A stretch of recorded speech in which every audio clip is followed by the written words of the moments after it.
What's up, everybody? Happy Monday. Hope all you had a great day today. Getting into this episode of GH. Listen, y'all know normally I love me some Britt. Normally, I love Britt. Today, Britt was pissing me off today. I was like, listen, why did she come up in that office being so messy? She was super messy with Nina today. In the whole Nina, Sonny, Carly triangle. She was hella messy. I didn't like it. I did not like it because, for one, if you need Sonny to do you a favor, why not go directly to Sonny? They've had a conversation before, and Sonny told her, well, if you need something, let me know, call me, whatever. So you got his number, you know where he lived. Why would you go to Nina, of all people, to try to see if she got influence over him? You know damn well Nina, Carly, and Sonny is going through some shit. The whole town pretty much know. It ain't no secret. Everybody in town know. So I just felt like she was being all the way messy with it. I felt like she was trying to soup Nina head up, talking about some old Sonny came back, and instead of coming back to a marriage, it seemed like he came back to a prison. How did he come back to a prison? The only reason Sonny and Carly are having marital issues is because of his relationship to Nina. That's the only reason they're having this discord right now. So I was like, Britt is just doing too much. And I love her normally, but she was doing the most. Like basically talking about, oh, Nina could be the key to, unlocking Sonny from that prison of a marriage or whatever. I said, Britt, get off my screen. I was like, no. Like, Nina just kept telling Britt that she wasn't trying to come in between Carly and Sonny. So Britt kept on trying to egg it on or whatever because she needs Sonny help with Brad or whatnot. And Nina just kept telling her, she was like, listen, I'm not interfering in that marriage. Like, she was like, I'm not doing it. Um, so Britt started to get frustrated or whatever and just was like, you know what, I'm gonna call him myself. I'm like, that's what your ass should have did from the beginning. If you needed his help, why go to Nina? Like, that was so unnecessary. Um, so she gonna call Sonny phone or whatever, and Avery answers the phone. So Avery tells her, oh, my mommy and daddy are not here right now or whatever. They're not here. So when Britt hangs up the phone, she gonna sit there and tell Nina, oh, it looks like Carly likely moved out. How did you get that from that? All the little girl said was that her parents were not home. How did you get Carly moved out based off of that one little tidbit of conversation? Britt was tripping in this episode. She was tripping. Like, she was tripping. I'm like, no. Like, I don't see Sonny helping Brad anyway because it's like Sonny already did more than enough to help that man. If and we all know if Michael finds out what Sonny did to help get Brad out, Michael's gonna be even more pissed off at Sonny than he is right now. You know what I mean? Like, it's just gonna cause even more conflict. Um, like just ridiculous. I'm like, listen, if Brad needs help from Selena, he need to figure it out on his own. You can't go to the people that you caused harm to or you caused so much discord to help you out of your situation. And I doubt for business purposes, I don't think Sonny's gonna do that anyway. Because Miss Wu, as of right now, is an ally to him. I don't see Sonny getting involved in her personal business when it pertains to her nephew or her nephew's son. It depends. So I don't see Sonny getting involved in that. I don't see it. It wouldn't benefit him to get involved in that. And all that's gonna do is turn Miss Wu into an enemy instead of an ally. Because Miss Wu, based off the way Michael keeps talking to her every time he see her, it seems like she's starting to turn more and more into an enemy by the minute. Like, and you don't want to do that. Because that woman, she just seems scary to me. Um, so yeah, Britt need to go set her little messy butt down somewhere. Anyway, moving on from that. Speaking of messy, Sonny just got a whole bunch of mess on his plate right about now.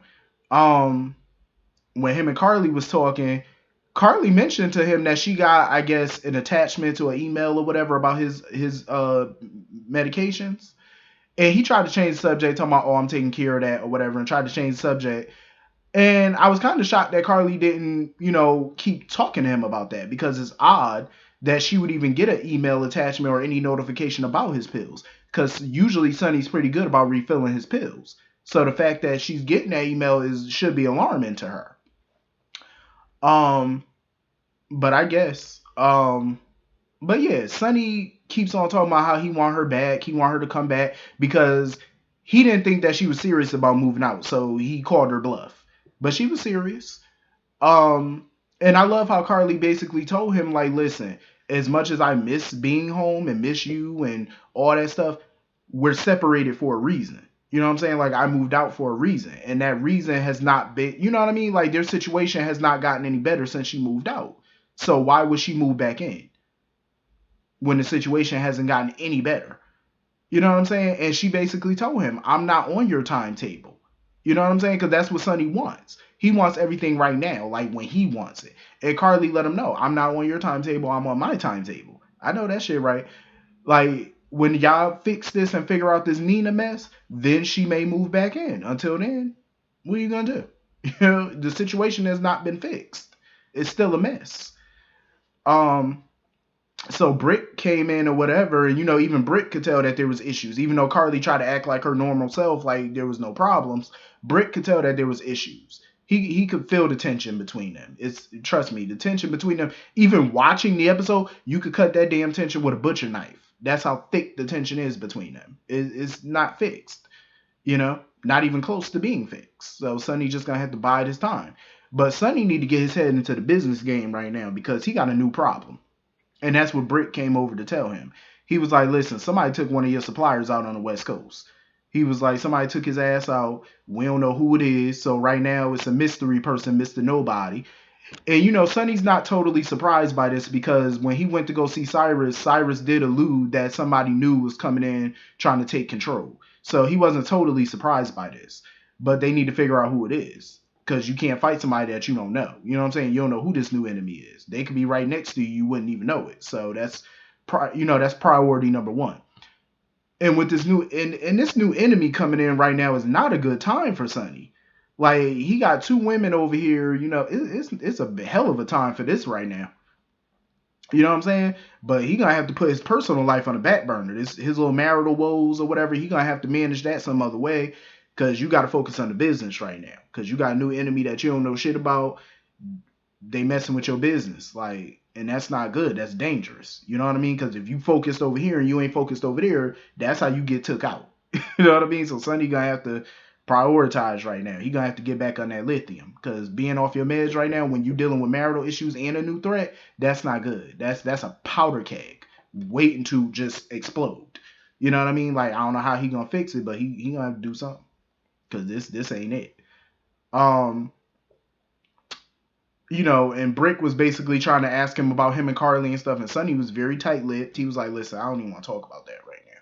I can't blame him for not wanting to talk about it, because I feel like with Sonny, they done talked about this Nina Carly mess to death. So anyway, moving on from that, Carly, had a little sit down with Diane and whatnot, and telling Diane that she moved out and she's staying at the Metro Court. Diane did not want to hear no more, especially when she started talking about kids. And Diane said, Diane said, stop right there. Because now Carly was bordering on the legal situation. So Diane was like, listen, before we go any further, let me remind you, I represent you and Sonny. So if you want to start talking about legal separation or divorce or whatever the case, she was like, I'm going to have to drop one of y'all as a client. I can't represent you both. Which is true. But I don't think Carly is ready for no divorce. I don't think she made a decision about none of that yet. She hasn't. Even Diane could tell that. Because if Carly made a decision about a divorce, that's what that whole meeting would have been about. She would have been told Diane about it. She would have been asked Diane to represent her or draft up some paperwork or whatever. She would have been did that. So Diane could tell that she wants to fight for her marriage. She do. But it's going to be on her terms, on her time. But I think right now she just needs to get the hell away from Sonny right now and just think. And there's nothing wrong with that, because sometimes marriages need to time out for a second. So there's nothing wrong with that. I love me some Diane. I love when I get to see Diane on my screen. I just wish, Diane has been on this show for over 10 years, and we know nothing about her past. Like, we don't know nothing about her parents. We don't know if she got siblings or not, if she ever been married before. We know nothing about her. And I wish that we knew more about Diane, because she's been such a staple on the show for the last decade or so. a lot of people love Diane, so it's crazy that we don't know nothing about her. I wish they would have fleshed her out more. You know what I mean? They still can, because I love me some her.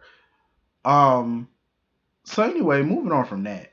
So Drew and Michael having a conversation. Michael asking him about Sam and whatnot. I don't even know why everybody keep asking Drew about Sam. First Monica, you know, Michael, everybody just keep asking him about it, and I'm like, why? Him and Sam were long broken up before he even left town. Before he was presumed dead. They both were done at that point with each other. So it's like, why rehash this now? You know what I mean? Like, for what? Um, so then they started talking about ELQ and getting his shares back and stuff, and Aurora, because Michael was thinking, hey, if you want to come back to Aurora, I'll step down and whatnot. But Drew, honestly, I don't think Drew really knows what he want to do right now, career wise. I think he's just trying to focus on his daughter and, just being back in town, living in the moment. I don't think he's really focused on career right now. And there's nothing wrong with that. Whenever he decide you got time, shoot, he got money, so it ain't like, he got to make a decision right now.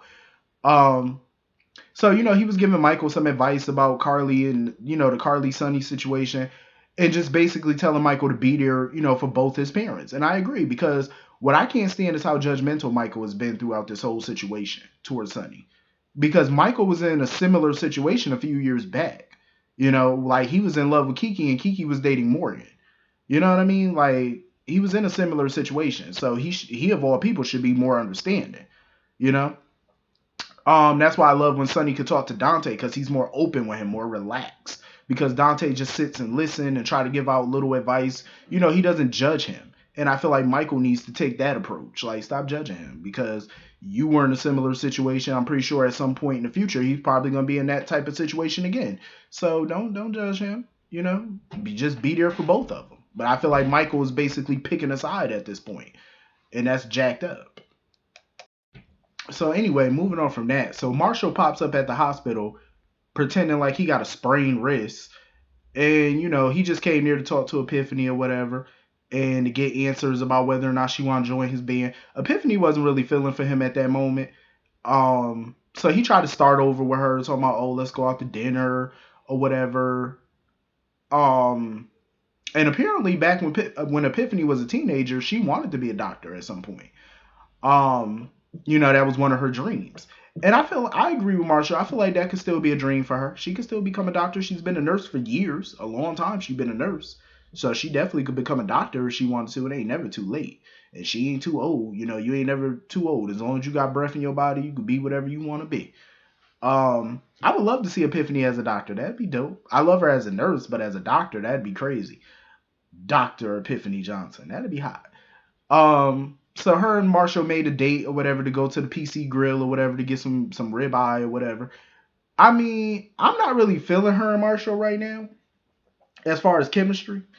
I don't know. I want something different for Epiphany. Cause I just feel like Marshall he's just a blank wall right now. He's a blank canvas. You know what I'm saying? I don't want Epiphany getting her heart broken by him. Because you never know who he got waiting for him back where he came from. You don't know if he got a woman over there or not. I don't want to see her end up in no mess. I don't want to see her be in no messy situation. Epiphany deserves better than that. So anyway, moving on from that, I love Laura and Curtis's scenes together. I love it. She's like the mother of Port Charles to me. I really feel like that with Laura. So her and Curtis was talking about Cyrus and stuff. Curtis was not buying none of that BS about Cyrus, about him finding religion. I agree with Curtis. I don't trust it. I don't. I don't trust that. How you find religion all of a sudden? Like it just hit you one day after all the evilness that he done did. Now all of a sudden you done found the good Lord. I mean, don't get me wrong. People can change, but people like Cyrus don't change. Not overnight. They don't. Definitely not. So then they started talking about Marshall and stuff, and I totally get where Curtis is coming from. I totally do. I get where Marshall is coming from because he just feels like he can't trust Marshall. I get where Curtis is coming from. He just can't trust Marshall right now. It's just too many unanswered questions for him. But, Laura feels like Curtis does want Marshall in his life. I believe Curtis does. I believe he do want Marshall in his life. But only if he could get the answers that he need. Because I wouldn't trust Marshall either, because you don't know what he's been up to. All he knows is that he's been dealing with dangerous folks. That's all he know. You know what I mean? He don't know anything other than that. You know, so I can't blame Curtis right now. I really, really can't. He just can't trust Marshall to be truthful. Nothing wrong with that. You know, there's nothing wrong with being cautious. Um, Hopefully Curtis can play the game though. You know, like pretend to, be nice to him or something. You know, some way to get more information out of him. Get him to drop his guard and say something. Because usually when you switch up your technique, like your tactic, you normally can get them to drop their guard with you and say something, any little thing that can help you. You know what I mean?